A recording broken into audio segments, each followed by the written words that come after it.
जम्मू कश्मीर के पूर्व राज्यपाल सत्यपाल मलिक का 79 साल की उम्र में निधन हो गया। दिल्ली के राम मनोहर लोहिया अस्पताल में उन्होंने आखिरी सांस ली।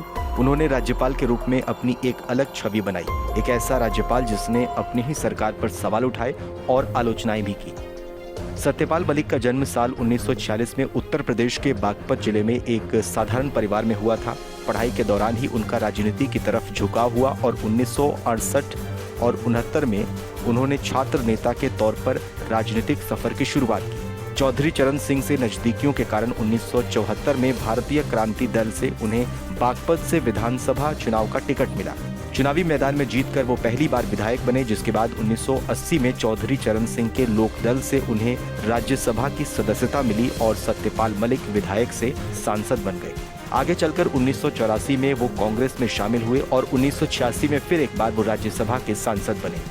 सही कहते हैं कि समय बदलने में समय नहीं लगता। ऐसा ही कुछ यहाँ भी हुआ। अगले ही साल यानी 1987 में बोफोर्स घोटाला सामने आया और इस बात से आहत होकर सत्यपाल मलिक ने इस्तीफा दे दिया।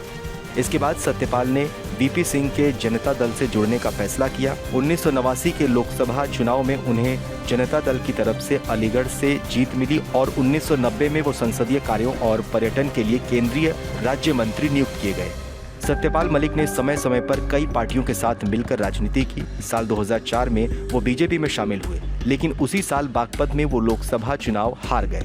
उन्हें हराने वाले थे राष्ट्रीय लोक दल के प्रमुख अजीत सिंह। बीजेपी की सरकार में मलिक को भूमि अधिग्रहण बिल पर विचार करने वाली बनी समिति का प्रमुख बनाया गया, मगर उनकी समिति ने इस बिल के विरोध में अपनी राय रखी, जिसके बाद सरकार ने ये बिल ठंडे बस्ते में डाल दिया।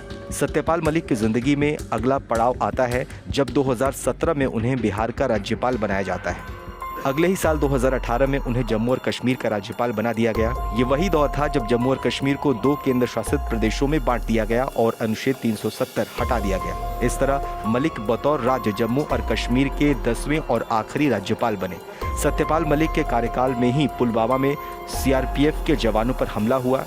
इसी हमले की चर्चा करते हुए एक इंटरव्यू में मलिक ने सीधा प्रधानमंत्री नरेंद्र मोदी पर निशाना साध दिया और कड़े शब्दों में निंदा की, जिसके बाद बीजेपी के साथ उनके रिश्तों में खटास भी आ गई। आगे चलकर वो गोवा और मेघालय के राज्यपाल बनाए गए। मेघालय में उनके कार्यकाल के दौरान ही उन पर भ्रष्टाचार के आरोप भी लगे। मलिक का नाम जम्मू और कश्मीर में कीरू हाइड्रो पावर प्रोजेक्ट में हुए 2200 करोड़ के घोटाले से जोड़ा गया, जिस पर कार्रवाई भी हुई। सीबीआई ने मलिक समेत 5 लोगों पर चार्जशीट भी फाइल की।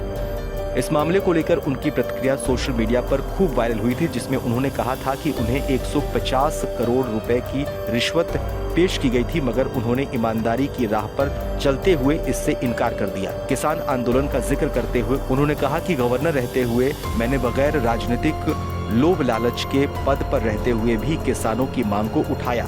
इस पोस्ट में सत्यपाल मलिक ने यह भी दावा किया था कि उन्होंने 50 सालों से अधिक का सार्वजनिक जीवन जिया, बड़े बड़े पदों पर रहे, लेकिन अभी भी एक कमरे के फ्लैट में वो रह रहे हैं और कर्ज में हैं। सत्यपाल मलिक के विधायक से राज्यपाल तक का सफर बदलाव और विवादों से होकर गुजरा।